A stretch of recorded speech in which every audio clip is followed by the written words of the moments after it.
Bonsoir, bienvenue dans l'invité. On reste ce soir dans la commune de Rochefort et on rejoint à Buissonville, si je ne me trompe, la conteuse et musicienne Anne Borlet. Bonsoir Anne, comment ça va?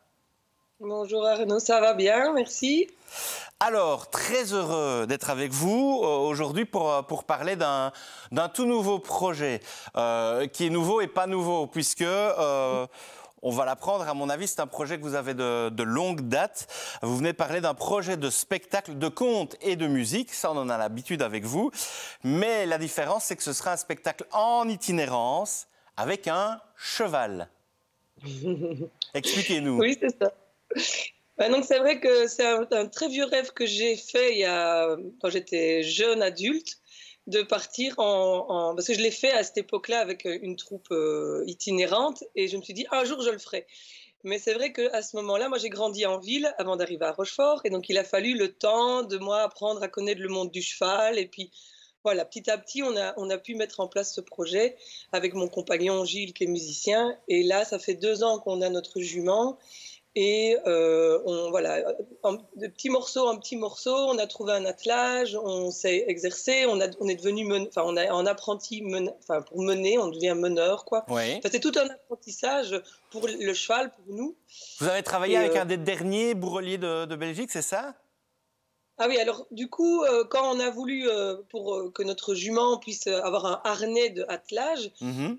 il y a plusieurs options, mais c'est vrai que l'option d'aller acheter un harnais fait en usine, ça nous a questionné et donc on a eu envie de prendre contact avec un bourrelier. Et c'est vrai que c'est un métier qui devient rare, mais j'espère que ce n'est qu'un passage, que bientôt il y aura à nouveau beaucoup de bourreliers professionnels. Et c'est vraiment passionnant. On a rencontré Geoffrey Cormand à Orto. Et c'est tout un monde qu'on découvre, parce que lui, il est débardeur et son Mhm. père et ses oncles étaient débardeurs, donc c'est tout un monde du travail, du cheval de travail qui est passionnant. Est-ce qu'il y a un peu de nostalgie? Parce que quand vous nous parlez, on a l'impression de revenir 50 ans, 60 ans en arrière, où les artistes allaient à la rencontre des gens dans leur village, allaient raconter des histoires, des contes, des légendes, à l'aide de leurs chevaux. Et on sait que l'histoire, que notre région et l'Ardenne encore plus, a une très belle histoire avec le cheval, qui était un animal, même un personnage de la vie villageoise très important. Mais c'est vrai qu'il y a une petite touche de nostalgie.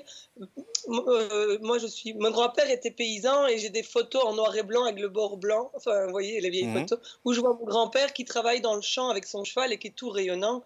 Mais moi, j'ai pas connu ça parce qu'après, il a été à la ville ouvrier. C'est passé toute la période de l'exode rural et c'est vrai que j'ai pas connu ça et c'est vrai que ça me fait aussi l'impression de retrouver une vie que j'ai pas pu connaître de campagne, de lien aux animaux. Et puis, c'est vrai que les veillées, moi je ne veux pas revenir en arrière, de toute façon ça ne sert à rien de vouloir ça, donc je veux que ça reste contemporain, mais c'est vrai que l'idée de revivre des moments de convivialité, d'intimité simple, hein, de proximité simple, moi, ça fait 12 ans que je suis conteuse, c'est des moments qui sont d'une richesse et d'une simplicité et on est toujours souvent très touchés Oui. parce qu'on est en présence, on rêve ensemble, parce que le Oui, conte c'est rêver. là on parle de rencontre, mais aussi de transmission orale. Il y avait cette culture de la transmission orale Oui. qui s'est amenuisée, perdue petit à petit aussi au fur et à mesure de l'écriture, des livres et encore plus de l'Internet. Et la télévision, je pense Oui. que l'après-guerre avec la télévision a fait... Mais c'est sûr qu'il y a une question autour de ce que j'appelle la décommunautarisation, ou en tout cas le fait que la vie à la campagne s'est modifiée Mhm. pendant le siècle passé. Et que, voilà, même si j'aime beaucoup mon village, je peux imaginer que c'était un peu autrement les vies dans les villages avant, avec sûrement des choses positives et des choses négatives. Mais c'est vrai que, par exemple, le grand feu n'existe plus à Buissonville. Quand je suis arrivée, il y avait encore le grand feu, et Ouais. puis voilà, il n'y est plus. C'est des choses, même s'il y a des chouettes choses qui se font dans le village, hein, il y a un comité qui est actif et tout ça. Donc c'est Mais retrouver, c'est recréer du lien, même si j'ai bien compris, c'est lorsque vous irez faire vos spectacles dans les villages, on va en parler, ce sera faire le spectacle de contes et de musique, mais c'est aussi laisser la place à ceux qui seront là, justement, de s'installer et eux aussi de raconter ou de chanter quelque chose. oui, mais notre envie, c'est ça, en effet, c'est que Donc moi, je fais des formations de chant traditionnel et de contes trad, etc. Et c'est sûr qu'on se rend compte qu'en fait, on racontait des histoires et on chantait, bon, il me semble, parce que j'y étais pas, mais dans tous les villages, et que c'était quelque chose qui était très répandu. Et aujourd'hui, heureusement, il y a encore les karaokés dans notre village, mais c'est vrai que moi, j'aime bien ces moments où on raconte, on est ensemble, on chante, on vit ce moment collectif ensemble.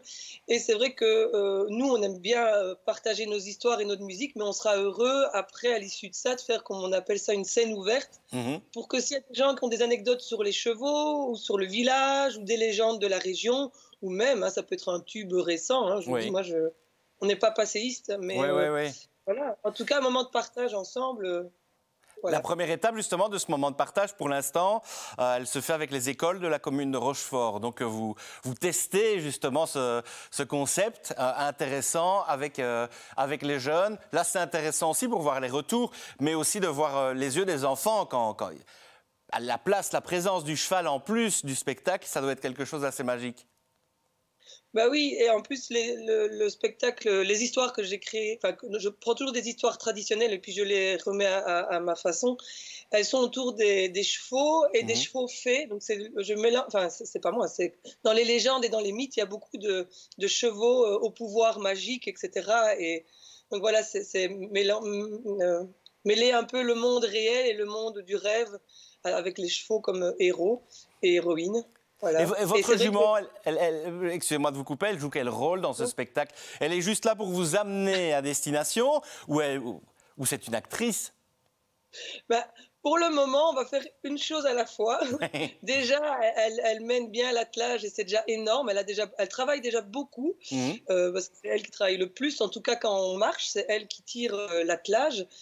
Et donc, du coup, on la laisse brouter et se reposer pendant le spectacle. Mais l'idée, c'est qu'en tout cas, quand c'est possible, et on va essayer que ce soit au maximum, quand c'est donc de raconter dehors, en plus, pour le moment, il vaut mieux raconter dehors avec le Covid, mais qu'on ait l'attelage et les chevaux, parce qu'il y aura un autre cheval qui accompagnera notre jument, pour que les enfants aient cette impression de chevaux. Et puis après, on essaiera à chaque fois qu'il y a un moment où les enfants peuvent nous poser des questions et puis venir rencontrer le cheval, etc. etc. Donc pour le moment, c'est dans les écoles communales, mais très bientôt, vous allez à la rencontre des gens dans les villages. Ça, c'est prévu pour l'été, dans les villages de la commune de Rochefort. Mais aussi, on peut déjà annoncer peut-être du côté de Beaurain. Oui, voilà. Donc ici, l'envie, c'est parce que nous, on aime beaucoup raconter aux enfants. Moi, je raconte à Cheftongue depuis quelques années, hein, aux classes de forêt. J'ai vraiment beaucoup de plaisir à partager avec les enfants. Ils partent tout de suite en voyage avec nous. Donc ça, c'est important pour nous, le côté scolaire. Mais c'est vrai qu'on a aussi envie d'être tout public et d'aller dans les villages. Donc fin août, début septembre, on est en train de le construire. Donc c'est encore tout neuf. Voilà. Donc on aura plus d'infos sûrement au mois de juin, sur les lieux où on ira et voilà. Et on ne manquera pas évidemment de vous suivre avec grande joie. Pour terminer, simplement, on n'a pas parlé du titre du spectacle, mais ça coule de source, on l'a compris. Maintenant, c'est comment? Bah, je n'ose pas le dire parce que je ne parle pas wallon, mais on a choisi le mot cheval en wallon et je crois qu'on dit chevaux.